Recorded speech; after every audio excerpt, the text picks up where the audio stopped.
Oke, Assalamualaikum warahmatullahi wabarakatuh. Saya Susi Muhammad Prakarida dengan NIM 304020056 dari kelas 2B. Di sini saya akan menjelaskan teori terkait masuknya ajaran Islam ke Indonesia. Oke, ada banyak teori yang menerangkan bagaimana agama Islam masuk ke Indonesia. Dari semua teori tersebut, kebanyakan menggambarkan Islam masuk ke Indonesia pada awal-awal Hijriah atau pada tahun 700 Masehi. Nah, pada masa kekhalifahan Islam di tanah Arab, khalifah tersebut mengutus utusannya untuk datang ke Nusantara dan menyebarkan agama Islam di Nusantara. Hal ini dibuktikan dengan adanya kampung Arab atau pemukiman Arab di pesisir pantai barat pantai Sumatera yang banyak dijumpai oleh para pedagang. Nah, selain itu ada beberapa teori, misalkan teori India, teori Arab, teori Cina, dan teori Persia. Yang pertama itu akan jelaskan teori India. Nah, teori India itu dicetus oleh KWC, Reuss, dan dikembangkan oleh Snow, Horrocrux, dan kawan-kawannya. Selain itu, teori India ini atau teori Gujarat ini juga diyakini oleh sejarawan Indonesia Sucipto Wirjosuprapto yang meyakini awal mula masuknya Islam di Indonesia adalah melalui India atau Gujarat. Nah, teori India atau Gujarat ini adalah teori yang menyebutkan bahwa agama Islam masuk ke Indonesia melalui pedagang dari India, India Muslim atau Gujarat yang berdagang di Nusantara pada abad 13. Nah, yang kedua ada teori Arab atau Mekah. Kemudian selanjutnya ada teori Arab ini merupakan teori Islam yang menyebutkan bahwa Islam masuk ke Indonesia langsung dari Arab atau Mekah pada masa kekhalifahan. Teori ini didukung oleh C.C. Van Leeuwen hingga Buya Hamka atau Abdul Malik Karim Amrullah.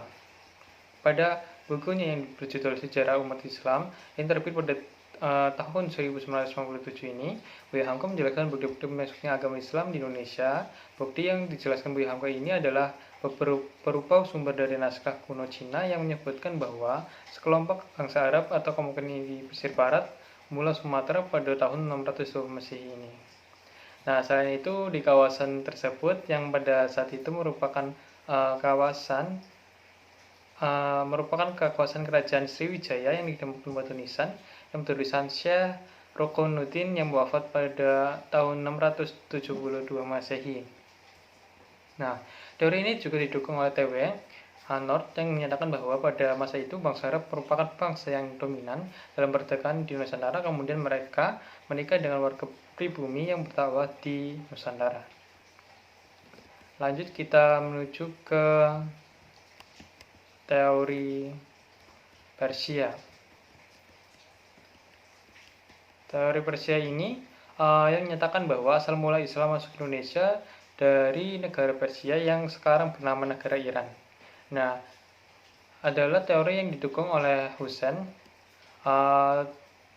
Jajaningrat dan Umar Amir Husain. Jajaningrat berpendapat jika teori Persia ini selaras dengan asal mula masuknya Islam ke Indonesia. Hal ini dikarenakan menurut Jajaningrat kebudayaan Islam di Nusantara ini memiliki banyak kesamaan dengan kebudayaan Islam di Persia. Nah, salah satunya contoh kebudayaan Islam ini di Nusantara yang mirip dengan kebudayaan Islam di Persia adalah kaligrafi yang ada di makam Batu Nisan di Nusantara. Nah, ada pula beberapa ritual keagamaan seperti tabot di daerah Ronggolo dan tabwik di daerah Sumatera. Nah,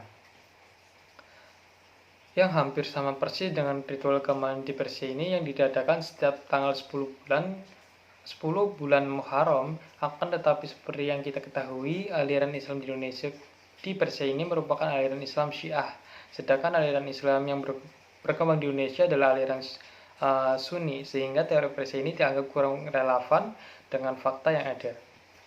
Yang keempat adalah teori Cina. Teori Cina ini merupakan teori yang menyebutkan bahwa ajaran agama Islam masuk ke Indonesia berasal dari Cina. Nah, agama Islam sendiri berkembang di Cina pada masa dinasti Tang.